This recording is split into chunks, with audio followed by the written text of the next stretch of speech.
بسم الله الرحمن الرحيم. اللهم صل وسلم وبارك على سيدنا محمد. موضوع الفيديو ده عن تلاجة ال جي تعمل تلج من فوق ومفيش تبريد من أسفل. مفيش أي تبريد نهائي خالص. فأول حاجة بنشوف تصريف المية في الغطا اللي تحت، هوريها لكم دلوقتي. نشوف تصريف المية كويس ولا لأ. في مية بتنزل تحت عند الكمبريسور الموتور يعني. الحاجة التانية نشوف السخان، في سخان اللي فوق العلوي والسخان اللي أسفل بيسموه السخان الأرضية. نختبر الحاجات دي. وفي الغالب بيبقى مثلا سخان اللي دايما السخان اللي هو اللي حصل فيه عطاله كتير. فأنا لازم نعمل اختبار. فأنا حبيت، أنا فكيتها، ما كنتش هعمل فيديو، بس بعدين فكيت قلت أعمل فيديو عشان ازاي الفحص بتاع التلاجة ديت، وازاي سهل يعني، ما فيهاش أي مشاكل. والدايرة الدايرة الإلكترونية بتاعتها ما فيها سهلة برضه تصليحها. أي حاجة فيها بتتعمل برضه. هوريها لكم دلوقتي. تعمل تلج في الفريزر، ومفيش تبريد أسفل في الكابينة، مفيش خالص تبريد هنا في الكابينة أسفل. المهم أنا قلت أعمل، أنا بفكها ما صورتش، فإيه بطلع دي كده فوق وأعملها إسفنجة كده عشان أعرف أشتغل فيها. فده طلعته، السخان ده بتاع الأرضية طلعته، وفي السلوك بتبقى عامل كده عشان نختبر. وفي السخان بيبقى لافف على المبخر اللي هو فوق، اللي هو دي السلوك بتاعته. والفيشة ديت هاخدها دلوقتي عشان اختبرها. اعمل اختبار للحساس، اللي هو حساس الحرارة ده، اللي هو NTC، يعني نيجاتيف تمبريشر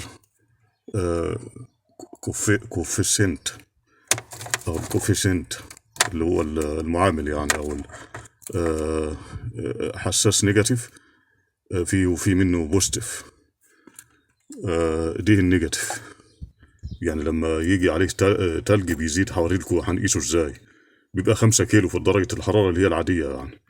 هقيسه. ده بيبقى ده جاي معاه ده تبعه، اللي هو الفيوز، اسمه ترموفيوز. انا بسميه الفيوز الحراري، لان بيفصل يقطع عند درجة 40. يعني لو مثلا في مشكلة في السخان حصل، والسخان تناه شغال على طول، هيقطع نهائي. يعني فيوز يفصل خالص نهائيا لو وصل درجة الحرارة لحد 40. وفي لأعلى من كده، في درجات حرارة بعض الثلاجات يعني توصل لأعلى من كده. المهم أول خطوة بنعملها إن بنفك الغطاء اللي هو أسفل، اللي هو بتاع التلاجة. فيه غطا هنا بنفكه عشان نشوف تصريف. لقيت فيه تصريف، فيه مية هنا. دي أول مشكلة. تاني حاجة بقى هنختبرها، اللي هي بتاع الحساس اللي هو شفتوه دلوقتي.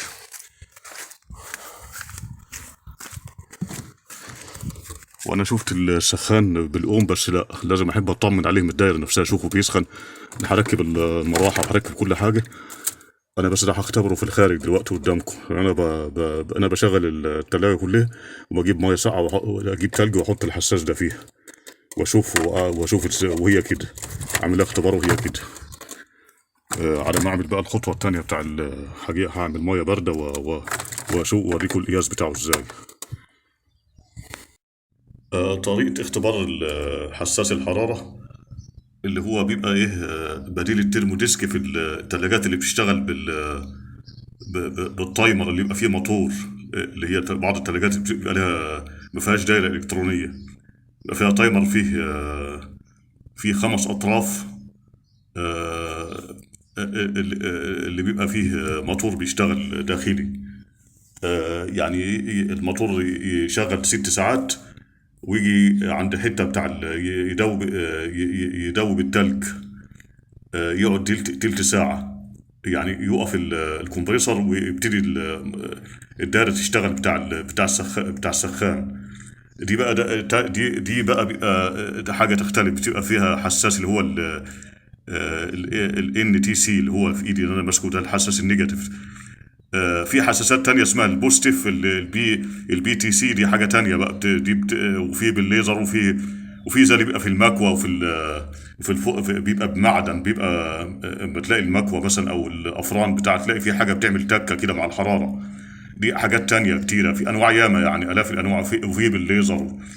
اللي معانا ده بقى ده اسمه ده اسمه النيجاتيف الإن، اللي هو بيبقى بيبقى في دوائر التبريد، السالب النيجاتيف. المهم أنا هعمل اختبار دلوقتي عشان أختصر في الفيديو. كده أنا حطيت على الكيلو عشان أشوف في درجة الحرارة العادية. المفروض يوصل 5 هو درجة الحرارة على حسب درجة الحرارة يعني.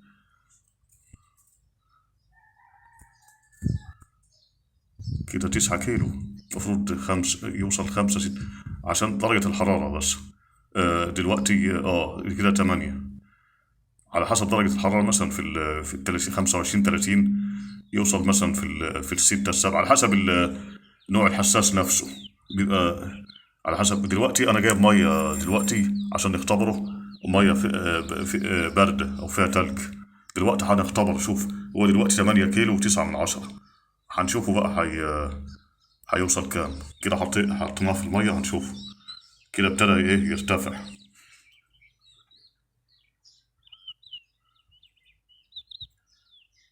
شوف هيوصل لكام.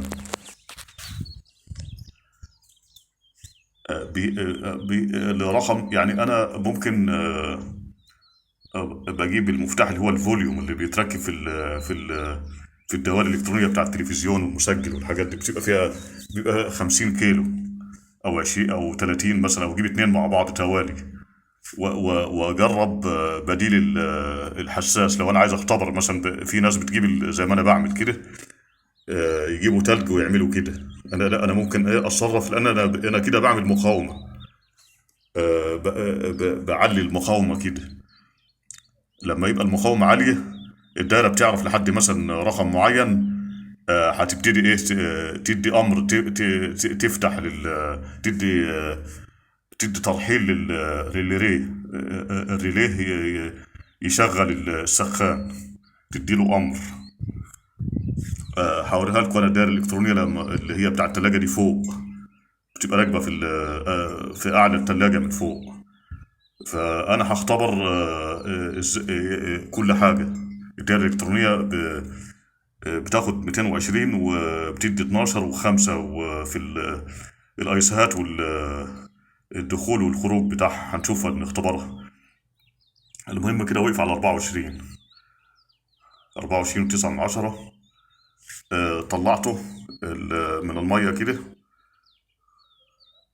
بس عشان نديله حرارة، يبتدي يرجع للدرجة أسفل تاني. بينزل بالتدريج أهو على حسب درجة الحرارة. فيعود اللي هو للدائرة بتاعت الكمبريسور تاني، يفصل السخان ويشتغل الكمبريسور تاني، لأن الكمبريسور بيتنيه شغال الفترة اللي هي ال5 ساعات ونص أو ال6 ساعات. فبيبقى عليه زي بيبقى فيه تلج متراكم عليه، تلج خفيف. بعد 6 ساعات يفصل الكمبريسور، ويبتدي المي يعمل زي بيبقى فيه لما يبقى شغال السخان ده، بيبقى فيه تشوف فيها زي بخار كده. بخار بينزل عشان ينظف التلج ده اللي على الكمبريسور، ينزل يسيح منه. هي كده طريقة الشغل بتاعها النفروست.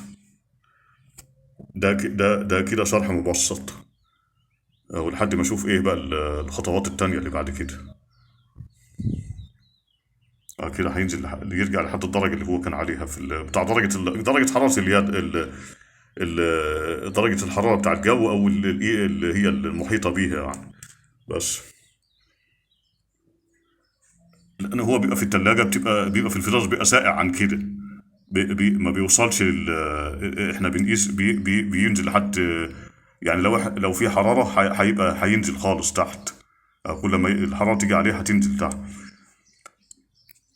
فهو بيشتغل السخان لما بيوصل للدرجة اللي هي الكبيرة، المقاومة العالية، على حسب نوع لأن الحساسات بتختلف. كل تلاجة بتختلف عن التانية في الدرجة بتاعت الحساس دي. وده الترموفيوز. الترموفيوز ده فيوز عادي، يعني تيجي تقيسه بيتقاس عادي، لازم يكون موصل. ده لو قاطع مش هيشتغل السخان. لان ده بيبقى راكب توالي راكب توالي مع الحساء مع السخان. و في لو قاطع الدايره مش هتشتغل، لان ده بيبقى توالي السخان. يعتبر الفيوز بتاع السخان ده. فهم عاملينه عشان درجة الأمان بتاع ما يوصلش لو فيه عطل، والسخان مثلا تناه ما فصلش. فالتلاجة لو ده ملغي التلاجة هتولع. فده بيحس بالحرارة. أنا بسميه الفيوز الحراري. فبيروح قاطع خالص بقى نهائيا، يقطع. يعني في الحالة دي لما بيبقى عايز ايه واحد تاني جديد بقى، فيروح فاصل زي فيوز، يقطع خالص. والفيديو ده كان مختصر. انا بعرفكم بس طريقة الفحص السريع يعني. وان شاء الله لو عملت جيت يعني انا مش لو لقيت فيه متابعة وكده ممكن ايه اعمل جزء تاني لطريقة فحص الدائرة دائرة البي سي بي، اللي هي الدائرة الإلكترونية. دائرة البي سي بي بيبقى هي اللي بتشغل التلاجة كلها، هي المسؤولة عن تشغيل التلاجة كلها، بتبقى راكبة في أعلى التلاجة. فيها الاي سي اللي هو الميكرو كنترولر آه،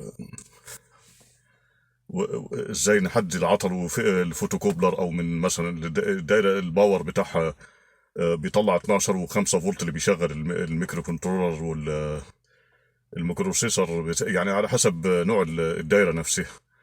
انا احدد العطل، وممكن نولف، لان ممكن انا اغير الدايره بدايره تانية مثلا، زي الدوائر اللي بنعملها في التكييف، او في الغسالات بتاع اللي هي الدوائر اللي هي الصين الجوكر. بس انا ممكن اعمل بديل، يعني الاي سي نفسها اللي هي بتاع التحكم، اللي هي بتاخد اوامر اوامر التحكم من الحساس، وتخرج امر للتزامن، وبتعمل تزامن الساين الكرنت كده. فممكن اعمل لها بديل، يعني مش لازم الاي سي نفسه. البديل اللي هو السهل، اسهل حاجه اللي هي الايسات الثلاث خمسات، واعمل عليها مقاومات، او يعني اللي هو الناس اللي فاهمه في الالكترونيات يعني. ونعمل لها ريليه، الريليه اللي يتحمل يعني هو اللي يتحمل الكباس يعني، او الموتور تحت، او السخان مثلا. او ناخد من الدايره القديمه، ناخد يعني بيبقى فيها ريليهات برضه على حسب التصميم بتاع الدايره. وانا حبيت اشرح لحد كده، وان شاء الله لو في متابعة هعمل جزء تاني ان شاء الله، يعني لو ما كانش كده مثلا يعني. وكده ولحد كده، والسلام عليكم ورحمة الله وبركاته.